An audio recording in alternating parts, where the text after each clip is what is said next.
Welcome, everyone, and thank you for joining us. Thank you for coming to listen to our Practicing Mindful Parenting During COVID-19 webinar. I'm so grateful that you are all here. My name is Andrea Gonzalez, and I will be moderating this webinar.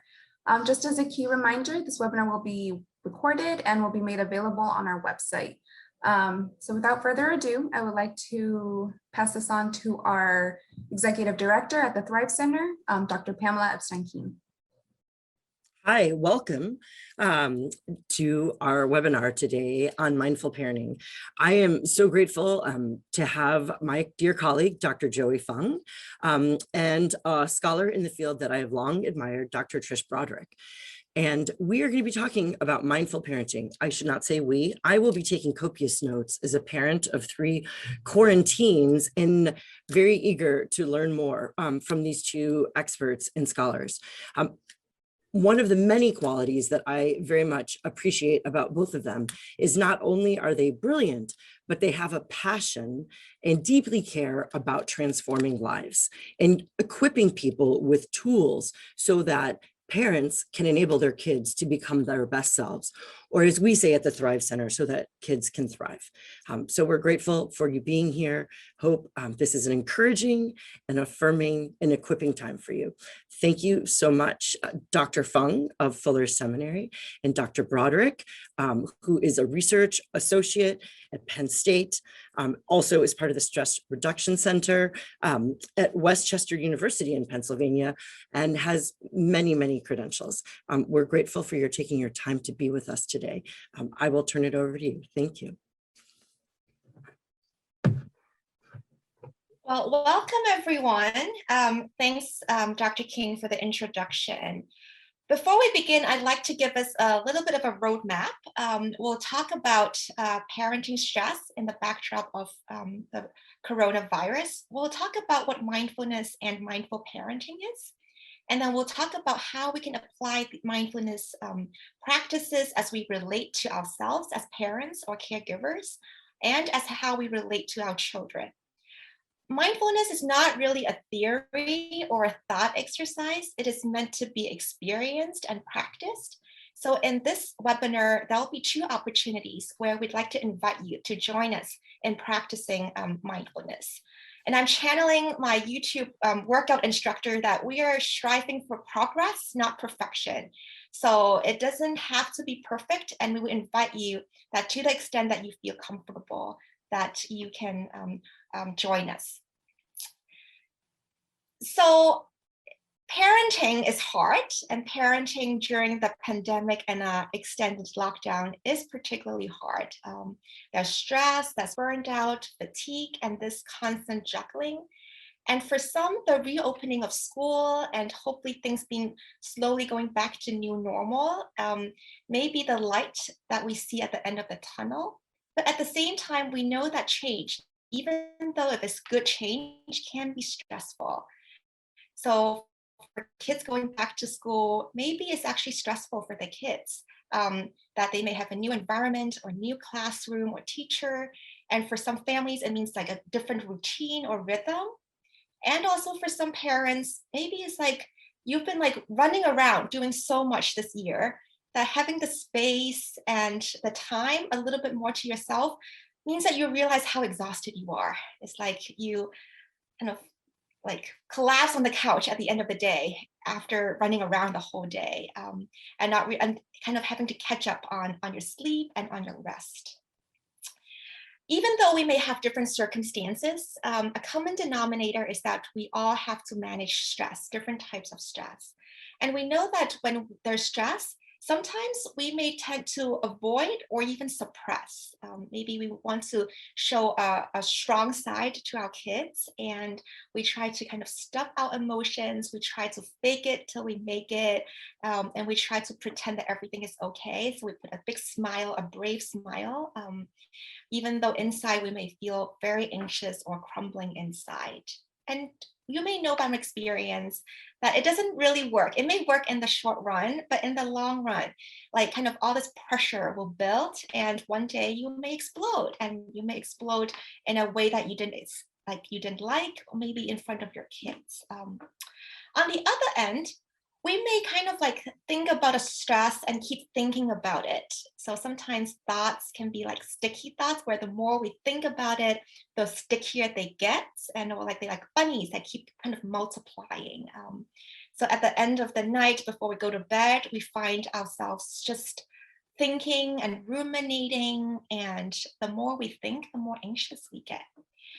So these two ways to manage stress, and we may oscillate from between these two, or some of us may tend to have one more than the other. Neither of them are healthy.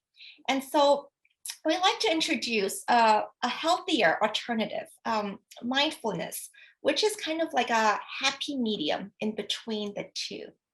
So what is mindfulness? Mindfulness, a synonym of mindfulness is awareness or alertness. So it is ultimately paying attention, but it is a particular kind of paying attention. We are paying attention in the present moment. We'll talk more in a bit, and also non-judgmentally. So it is both what we pay attention to and how we pay attention to. And mindful parenting is applying this principle of mindfulness both to ourselves and also how we relate to our children. So just very quickly, as I mentioned, a synonym of mindfulness is awareness, alertness. So we are kind of being aware and mindful of what is going on, as opposed to being distracted or being on autopilot. I know that from the minute I wake up to when I go out of the door, I'm on autopilot. I'm distracted. I'm just trying to get the kids out the door. It is hard for me to be very mindful. And again, we're not saying that every moment of your day you need to be very mindful and slow, but it's a balance. I think we are now in this era of very efficient, fast-paced, that we need to be more intentional in creating space where we are more aware of what is going on. And by awareness, we're talking about both our thoughts, our feelings, but also our bodies. And our body is often the part that we kind of like forget or it doesn't pay as much attention to. Mindfulness is also paying attention, focusing on the present moment, in the here and the now. Our minds like to play tricks, and our minds sometimes would go like easily to the past. We may think about life pre-COVID. We may think about like how things used to be. We may think about the past with regret, perhaps, like we wish we had done things differently. Or it could be some longing like, oh, I wish things could have been back to normal. Or it could be like in the future. Like we may think about like, what's going to happen next year? What's going to happen with my kids' life, with my family, with my work? Or it could just be like in the future, as in like next week, next month, you know? But if our minds is in the past or in the future, we're not living in the moment, in the here and the now. And we're kind of like missing this present moment. So mindfulness is trying to anchor us, to anchor our attention to the present moment. And again, our body is a really good way to anchor us there, because as I said, our mind can travel very fast from the past to the future, but our body is always grounded in the here and the now. And finally, oftentimes when we think about things or when we think about our stressors or our circumstances, we like to label them as like good or bad, or we like to say this is a positive emotion or this is a negative emotion. So happiness is good and sadness or anger is bad. But mindfulness introduces a different way to think about our experiences or our thoughts and feelings. So instead of kind of judging or evaluating as positive or negative, we're seeing that it is, it's a spectrum. And we embrace and embody this full spectrum of experiences. So we try to replace words like good, bad, judgment words with this is a pleasant thought, or this is an unpleasant experience, or it could be neutral. And if we can able to take away that judgmental kind of approach and replace it with more curiosity, that was an unpleasant feeling, and lean into it and create space, we're able to be a little bit more reflective and a little bit more intentional in our reactions. And as I mentioned, body is a way in which it can ground us in the present moment to help us or to encourage us to replace judgmental or evaluative kind of approaches with more curious, openness. So we're going to invite you to join us in our first mindfulness practice that Dr. Broderick would lead us in. And she'll lead us in a practice of mindful breathing, using our breath as an anchor. And so with that, I'm going to turn to Dr. Broderick. So thank you very much, Joey. And just following up on what Joey said, I want to stress that mindfulness is a concept in the sense that we can understand it. And Joey did a wonderful job explaining it. And it's something that we understand then at that conceptual level, but we can't think our way into mindfulness. We really have to practice it. It's a skill that involves practice-based knowledge. So in order for us to be able to use it when the rubber hits the road or when we really need it, we really want to start by practicing. So this morning, I'm going to just guide you in a short mindfulness of breath practice. And as Joey said, let's start with the body. If we could start training our attention and focusing it on the breath in the body, it grounds us in our whole practice of mindfulness, and it makes it more easy to access it when we really, really need it.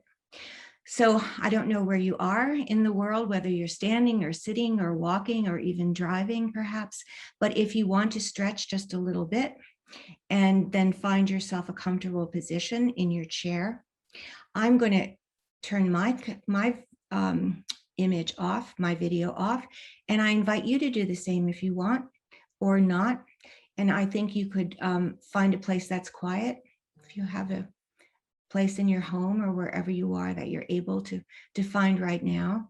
So I'm going to turn my video off, and I want you to just listen to my words and see if you can follow along as best as you can to this short awareness of breath.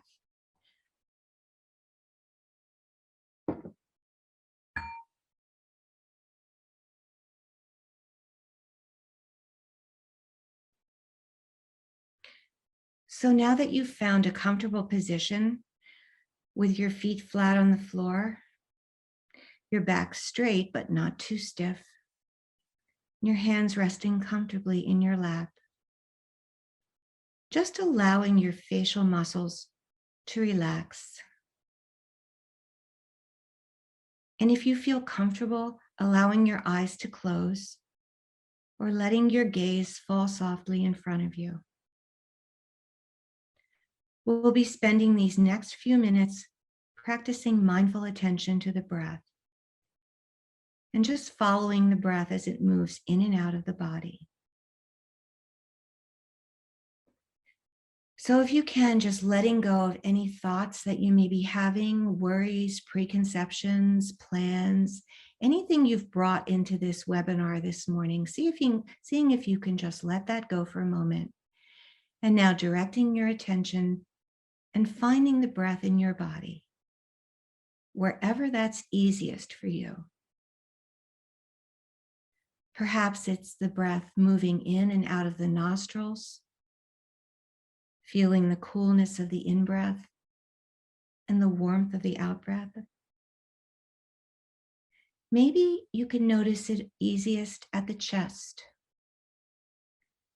becoming aware of small movements as the breath enters and leaves the body. Or maybe you can feel the breath deeply at the belly, noticing the belly inflating on the in-breath and deflating on the out-breath. So just take a moment to feel the breath wherever it's most noticeable for you.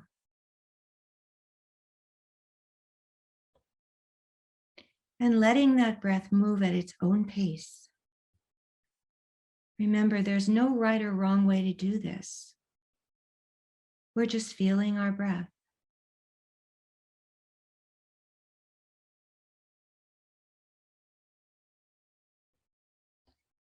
And seeing as you ride your attention on the waves of your breath, if you could follow it all the way from the in-breath till it makes a turn and becomes an out-breath.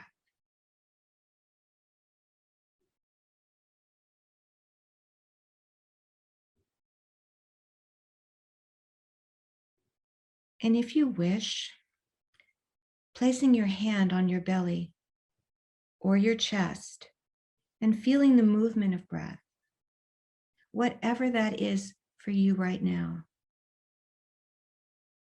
Perhaps you're noticing that your breath is smooth. Maybe you're noticing that it's choppy.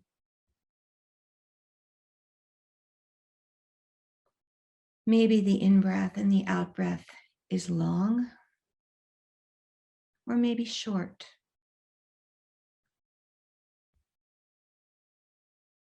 Instead of thinking about the breath, just feel it, just ride the waves from beginning to end.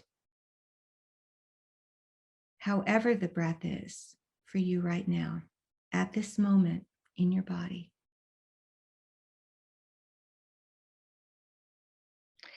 And if you notice that your mind is wandering, that's not a problem. Gently but firmly return your attention to the breath. Whenever you've noticed it has drifted away, even if this happens many, many times over and over again. Do this with as much gentleness and kindness as possible. Remember that we're practicing inner strength and inner balance. And just keep your focus now, your attention resting on the breath for a few more cycles until the sound of the bell.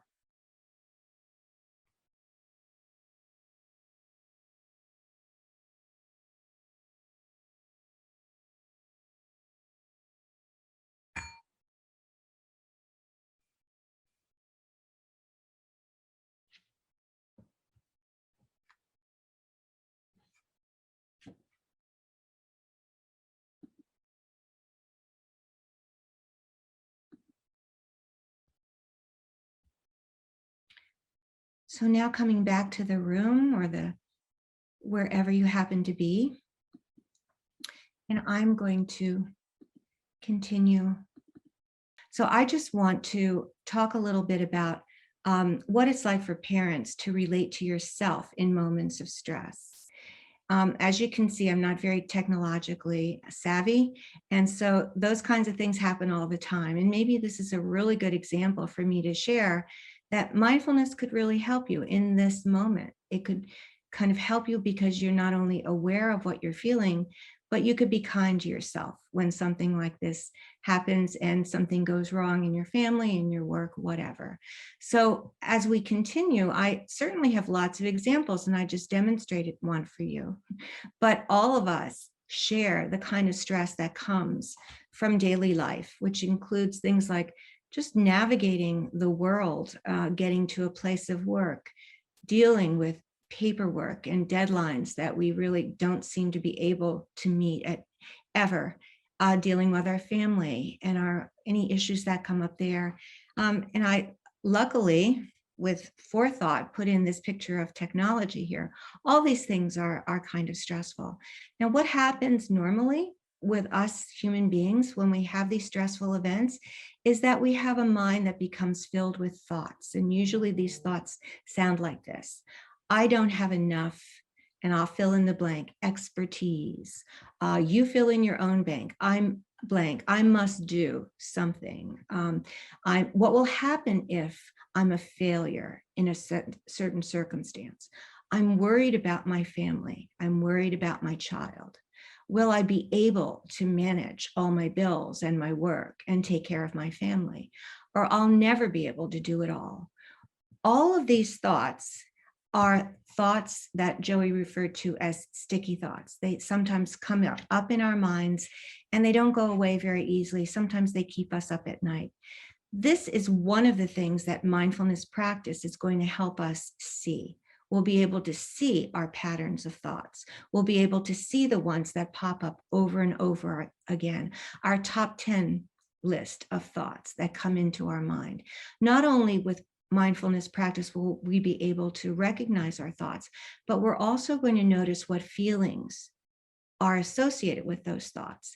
And we have a range of feelings. Some of them are what we might call more pleasant, like feeling joyous or curious. Maybe alert is somewhere in the middle, somewhat more neutral. And then we have feelings that are more on the unpleasant side, or what we might call the negative side, like annoyed or angry or afraid. Much of the time, as Joey said, we block these out. We're not even aware of them. So mindfulness exposes this to us. It reminds us that we have thoughts, we have feelings, and we also have sensations in our body that, as we've said before, that ground us. So the physical sensations of feeling a little dizzy, feeling trembly, feeling tense, feeling rigid, all of those sensations are able to be examined and observed in mindfulness practice. Now, why is this important? It's because mindfulness is really intended to help us recognize what we call the inside as well as the outside. And the inside might be referred to as the triangle of awareness. So being aware of body sensations, being aware of our thoughts, being aware of our feelings is what comprises this triangle of awareness. And the more we practice this present moment awareness of this triangle, the better we are able then to actually interact with the outside. And the outside is our family, our children, our work. So there's a greater balance between what's happening inside us and what's happening outside us. Now, mindfulness is not just paying sharp attention or focused attention. It is about attention, but it's that kind of attention that Joey mentioned before. It's open-hearted, it's compassionate. So when I said in the guided practice, if your mind wanders, bring it back gently. This is what it's all about. We're all in this human condition together. Nobody is exempt, and we all need to be kinder to ourselves so that we can be kinder and more compassionate to other people. Why is this important? Part B, it's important because if we don't do this, this is what can happen. If we start with number one, the picture of a button is put there to demonstrate our triggers or what's pushing our buttons. We all have them. We're never going to get away from that. When the buttons are pushed, if we're not mindful, we can cultivate patterns of thinking, which are quite unpleasant, quite negative, like I will never be able to, or my child should be better at, or some of those thoughts, which are quite judgmental and quite negative. The feelings associated with those thoughts get stronger, like anger, irritation, annoyance, frustration, even sadness that our lives are not going the way they want. We may not be aware of this unless we shine the light of mindfulness on these patterns, which we are cultivating and we are creating we are actually turning into automatic habits.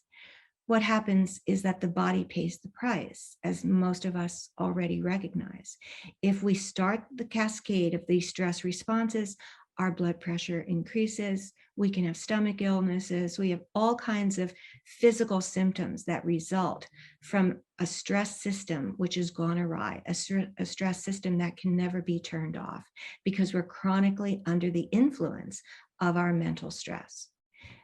Really an interesting phenomenon here, and one I really want to call attention to, is that when we practice this enough, we actually live with mental binoculars on us. We're actually magnifying situations, and we're seeing situations that may not be triggers, they may not really be stressful, as potential triggers, which sets the cycle, turns it around again. So it distorts the way we look at our conflicts, and it creates really harmful effects for our body, our thoughts, and our feelings. Now, if we're compassionate, if we practice mindful compassion, we look at these stressful triggers, but we observe them as thoughts in the mind that are coming and going, that are not necessarily true. Our feelings become less intense.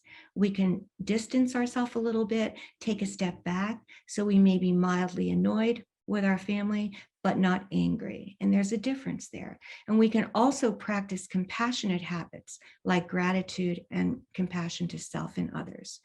The attention that we are practicing becomes more, attention rather becomes more intentional, and our whole body loves us for it because our body is not under that chronic stress.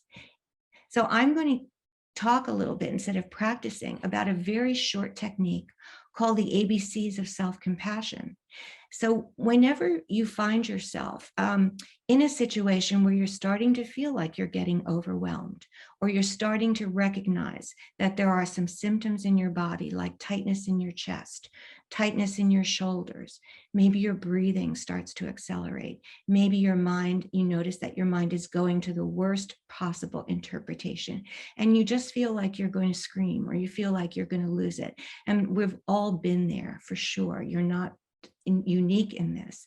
But if this is happening to you, a 3-step process can be done with practice very quickly. It might take a little bit of a longer time in the beginning, but if you practice this, it can become almost as automatic as the tendency to become overwhelmed.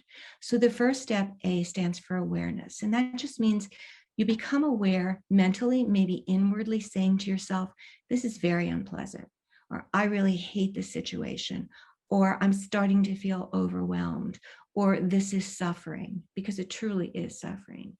And once you say that and you acknowledge the reality that this is really unpleasant and you're feeling like you're going to lose it, you turn your attention to the breath in the body, as I've just directed you to do, as I've guided you to do, and feel the breath wherever it's most noticeable to you, and begin to link the breath in step C with compassion.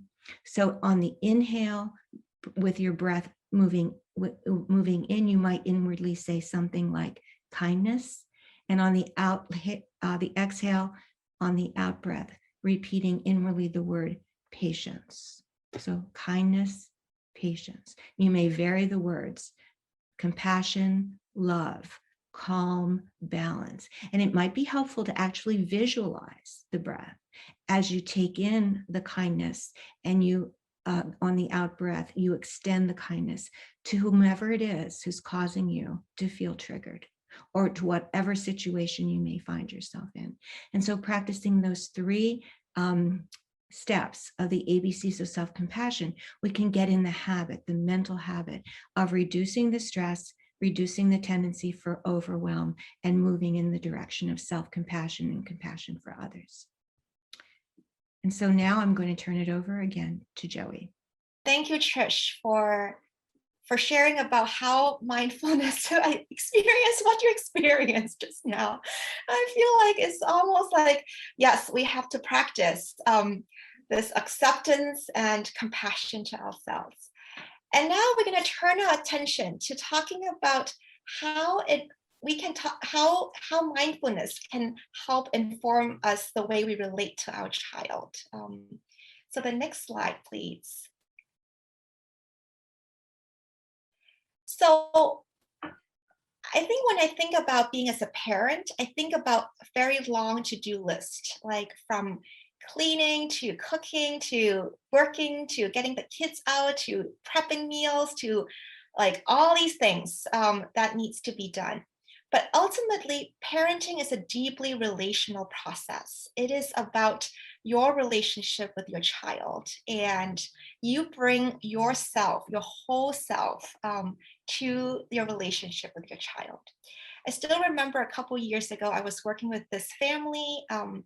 The mom was going through a particularly difficult summer, and she felt like she wasn't kind of like there for the kids to take them to all these like enrichment activities over the summer. And so she was feeling kind of guilty over it. And a year has passed, and we were all talking, and we were reflecting on that summer. And the mom was kind of like saying sorry to the kids for like, like you didn't have the summer that I thought you that I would hope for you to have. And the kids responded by saying like, what? that was the best summer ever. Like we got to watch TV that we weren't allowed to watch. We had McDonald's and we ate out. It was like the best summer ever. And I think that moment kind of sometimes like still comes back to me as like, I think as parents, maybe with the social media, with societal expectations, there's a lot of implicit expectations on like what a parent needs to do. Like you need to cook from scratch. You need to like have all these arts and crafts. You need to take them to all these places.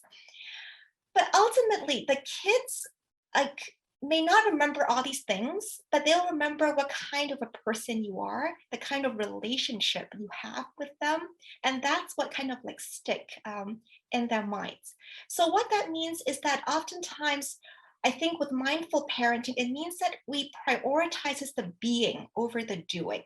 It doesn't mean that we don't do anything. We have to do things, right?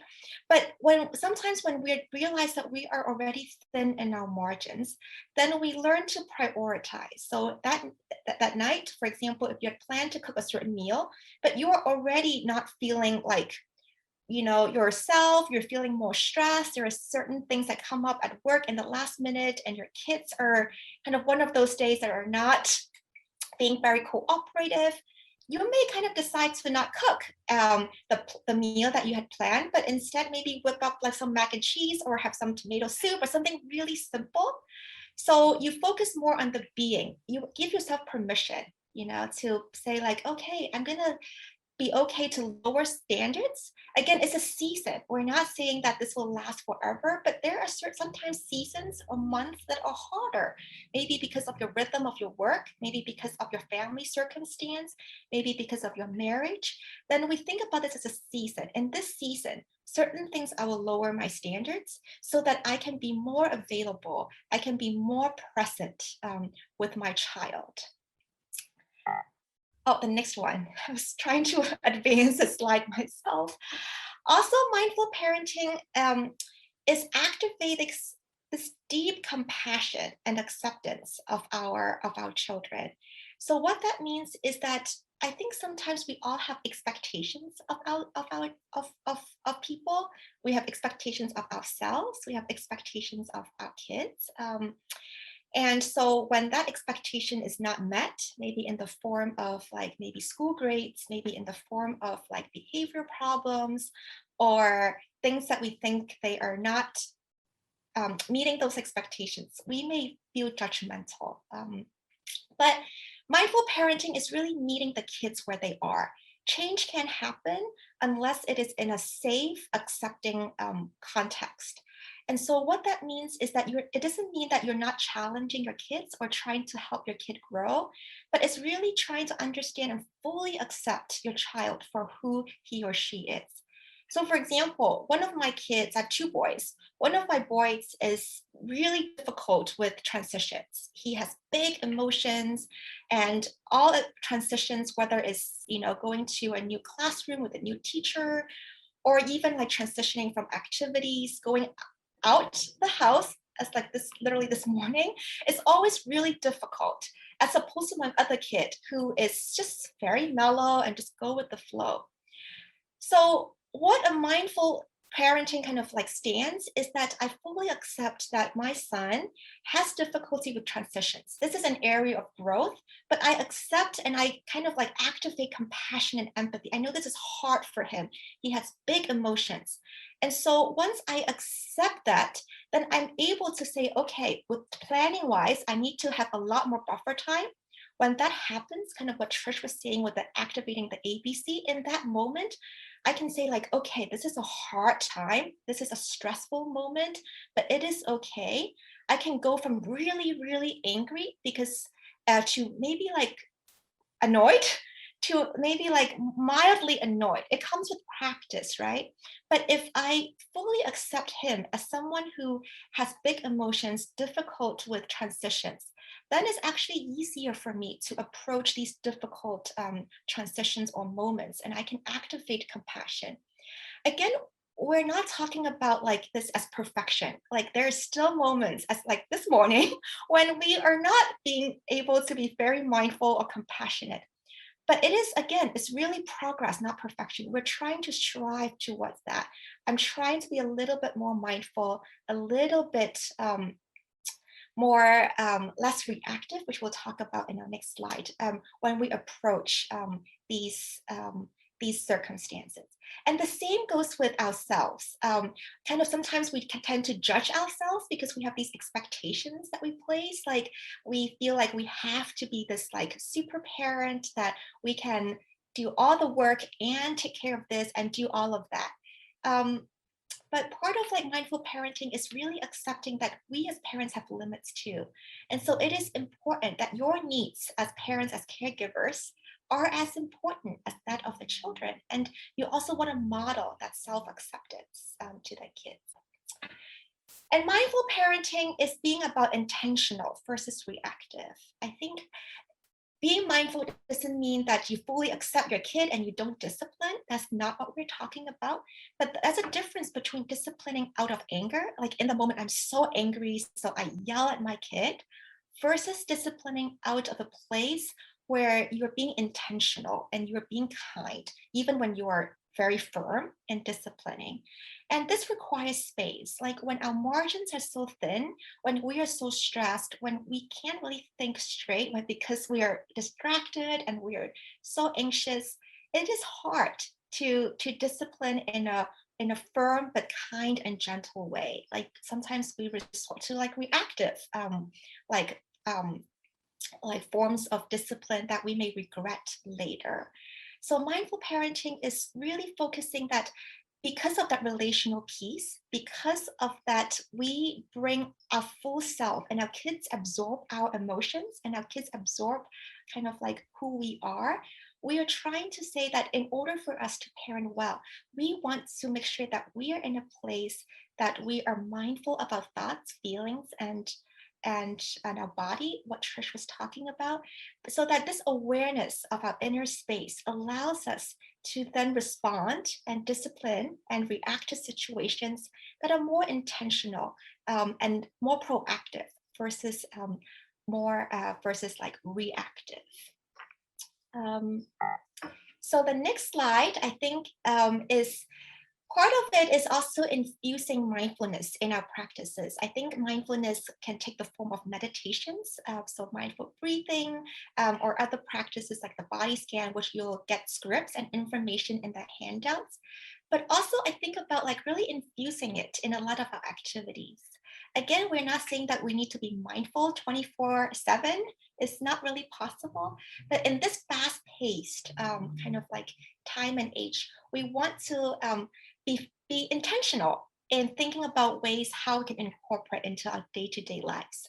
So here are some examples, like we can mindfully walk. You can walk by yourself, but when you walk, try to kind of, again, take it slowly. Instead of using it as a time to like think about your to-do list, take a moment and look at the surroundings, smell things, look at the plants. At least in California, we're slowly starting in a spring season. So take a moment and just look around. Mindful eating. Try to like carve out time where when you eat, you don't look at the screen. We oftentimes eat and work at the same time, or we eat and watch Netflix at the same time. So see if you can carve out a time where you just focus on eating. Look at the colors of the food on your plate. Kind of think about what it means to taste the food and to chew on it. It doesn't have to be a whole hour, maybe just like 20 minutes, 30 minutes of that. And use your 5 senses, kind of like as you eat or as you walk or as you do kind of your day-to-day errands. And so I think the next slide is that we're going to invite Trish back, who will lead us in our second and last practice of a loving kindness. Okay, thank you, Joey. So before I turn off my video, I want to talk a little bit about what loving kindness is and maybe just reiterate some of what's been said today. And I can imagine maybe some of you are thinking, well, these are good ideas, but it's really hard to be accepting because I maybe accept in theory, but I still overreact. And that's perfectly understandable. It's a perfectly human situation. That's why we're stressing the practice. Practice means you're actually doing something with your mind. You're actually moving your mind in certain ways, focusing your attention. You're actually working with your mind to practice mental states that are more wholesome compared to the mental states that we might habitually be using. So if you're sitting and watching us and thinking, well, my buttons get pushed and my trigger goes off and that's the end of it and I can't accept anything. Well, perhaps one thing to suggest is try at times when you're not feeling so overwhelmed to cultivate other mental states or other mind habits, and particularly cultivate grounding yourself in your breath, feeling your body, because those are really going to help detach you a bit from the circumstance that's affecting you and give you a little bit of an edge, a little inner edge, in order to act from a more benevolent position. So it's not all that complicated, even though it might sound it. There are some very, very simple and quick focusing on the breath guiding practices that you could take a look at in the resources. And this practice, which we're going to do at the conclusion of our formal presentation today, is a formal compassion practice. So it's one that is essentially training your brain in compassion, to think in more compassionate ways, to feel in more compassionate ways, and to perceive the world around you and the people in your life in more compassionate ways, as well as yourself in more compassionate ways. So we're going to practice some kindness now. I'm going to turn off my video soon, but I just want to tell you a little bit about how to enter into this practice. Loving kindness just means wishes for health, happiness, peacefulness, friendly, good wishes that you extend to someone else. And we do this intentionally in the practice. It's very important in beginning this that we not try too hard to feel anything or anything in particular. So if you're following me and you're trying this practice out, don't worry if you don't feel particularly compassionate. That's a matter of practice as well. Sometimes you need to practice this for weeks and months and even years to be able to tap in to that inner sense of self-compassion that you have. So we're just planting seeds. You might think about that as an image, or planting the seeds of self-compassion that will flourish and help you thrive in your life. Another image that I like is water falling on rocks and softening the edges. And that's how long it might take for some of us to develop some self-compassion. But don't give up, because we are training the brain in habits that will help our minds and our hearts. So this practice, which I'm going to guide you in, is going to involve a memory. And so I'd like you, as I turn off my video, you may do the same as well, if that helps, and just listen.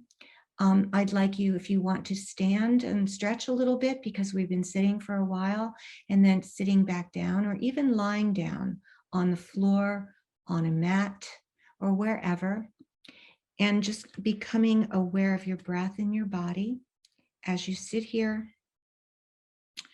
or as you lie here, and just taking 5 mindful breaths before we begin. Tuning into the breath wherever it's easiest for you. And just riding the waves of the breath.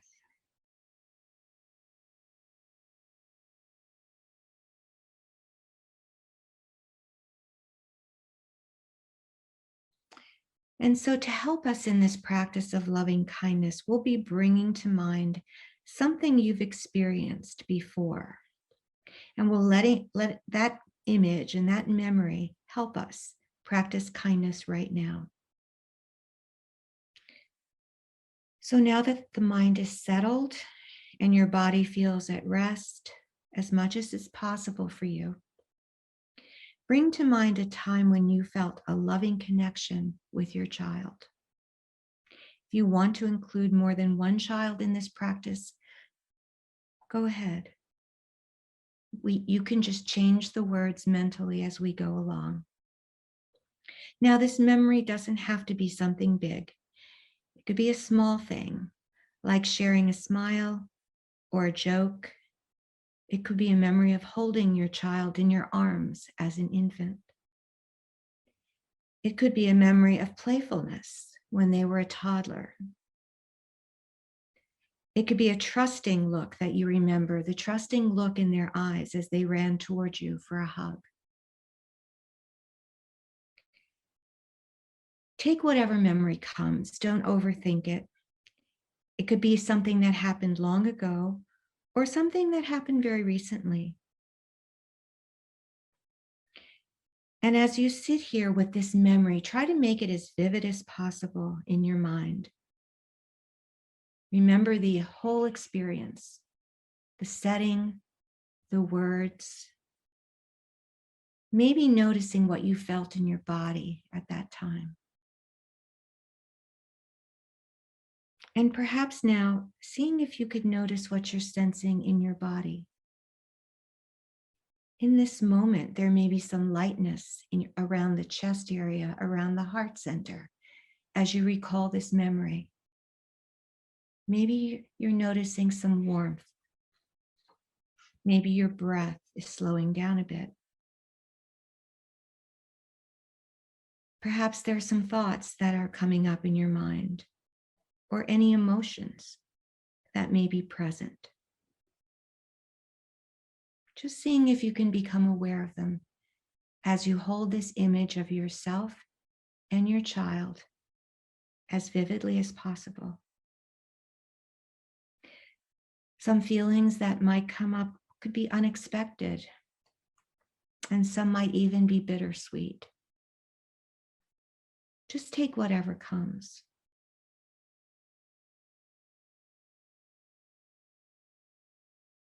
And if you can't remember anything, or if you can't locate any feelings in your body, that's perfectly fine too. You can just pay attention to your breath. For whatever you're experiencing right now is okay. So holding the memory of this experience with your child in your mind, if you can, take this felt sense in your body and your mind and your feelings, this sense that you're holding right now, coming from this memory, the sense of kindness, of love, of caring, of delight, or of connection, and offer it back to yourself and to your child in this moment. If it helps, you can visualize yourself holding your child's hand as you inwardly direct these wishes of loving kindness to yourself and to your child, while inwardly repeating these phrases. May we both be happy.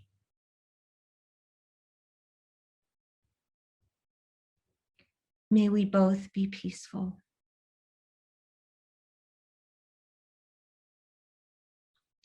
May our connection be as strong as it can be right now.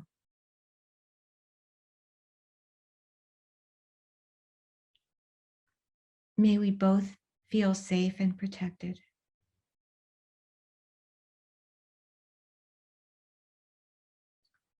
May we both be at ease.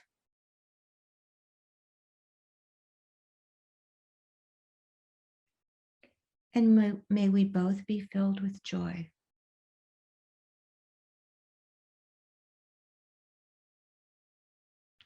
So once again, bringing that memory of connection of your child as an infant, a toddler, an elementary or secondary school student, or even an adult. Whatever moment of connection you were recalling originally, hold that again vividly, as once again you offer to yourself and your child these wishes. May we be happy.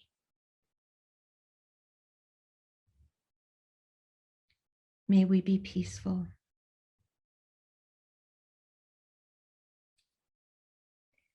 May our connection be as strong as it can be right now.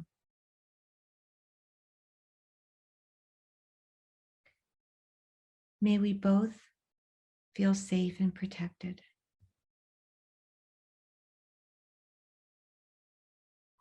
May we be at ease in this world.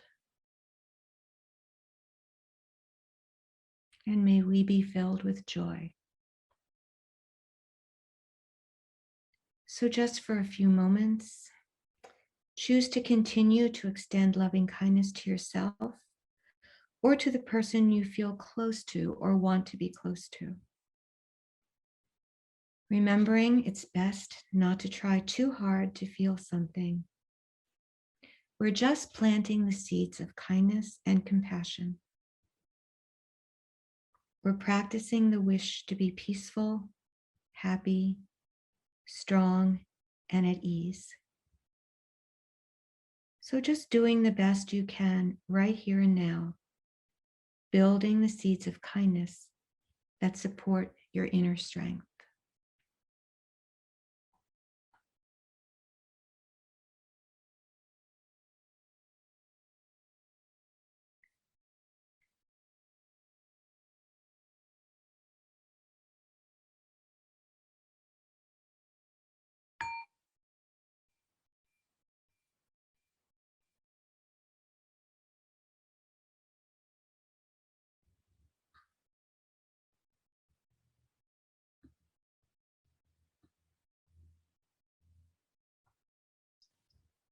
Thank you, Trish.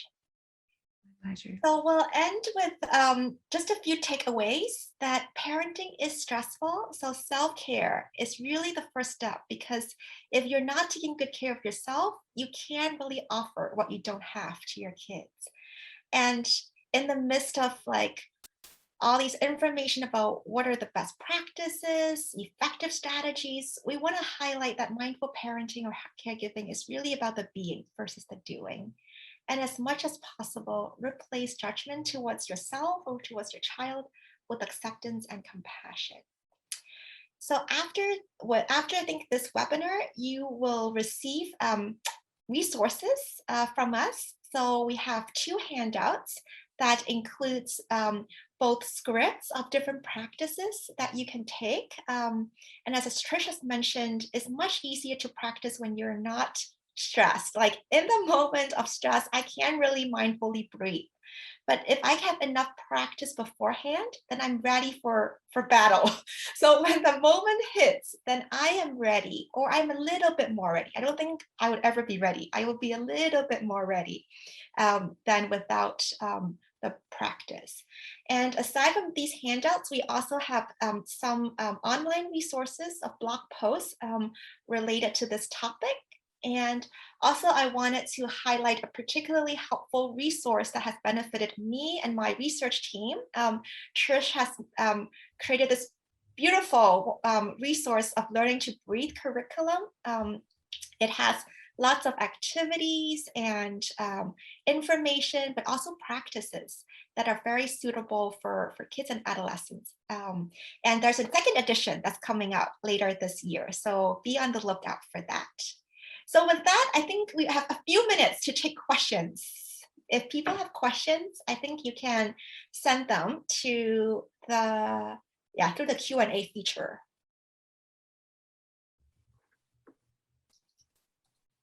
We do have one question, and I will read it out loud. It is, won't I spoil my child too much if I'm too kind to them? So should I respond to that? Try to respond first, and you can give your thoughts. Okay. That's a common concern because parents feel responsible, and they are responsible for the care and well-being of their children. And one of the responsibilities that's front and center for many parents is good behavior.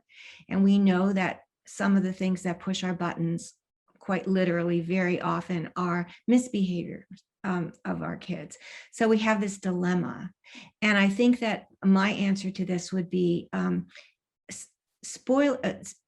taking a position of benevolence, of reflection, of balance and calm in advance of perhaps giving the child a consequence or making some kind of, having some response to their misbehavior, and I'm speaking generally, is a better place to be than just coming down on them really hard in the heat of the moment. So the alternatives, to be quite, extreme about them, would be to act out the kinds of negative, unpleasant thoughts and feelings that are causing us to feel overwhelmed, acting them out on the child for misbehavior, or coming from a stance which is a little bit more balanced. Actually, it's a lot more balanced, it can be, and a lot more compassionate, both to our own sense of feeling overwhelmed and the child. So that's why I'm advocating, I'm not saying that we let kids get away with things. We absolutely are responsible for for actually teaching children right and wrong and applying some consequences. But how you do it is what we're talking about. Yeah, I think one thing I would add is I think as parents, I'm learning how to be firm and kind at the same time. And I think mindful parenting is this kind of happy medium where you are firm, but also you are not too harsh. You are being kind and compassionate while giving the child a consequence. Mm-hmm. Another question that we have is if you guys recommend any particular apps for practicing mindfulness.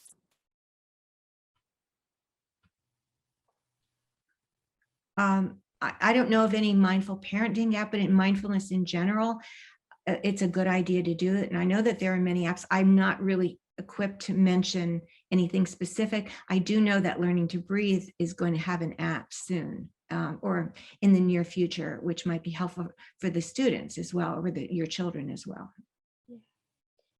I would add that I think it really depends on the need. So, there's a lot of apps that what my recommendation is, like, there's not one or two that I would, recommend for everyone, is that to the extent that you can just try for, try this and see if this is something that you feel is aligned with what you're looking for. All right, well, thank you everyone for joining us. Again, this was recorded and will be sent out to you along with all the resources. We're so grateful you can join us. And thank you, Dr. Joey and Dr. Trish Broderick, for your time and for your great expertise. Thank you. Yes, thank you.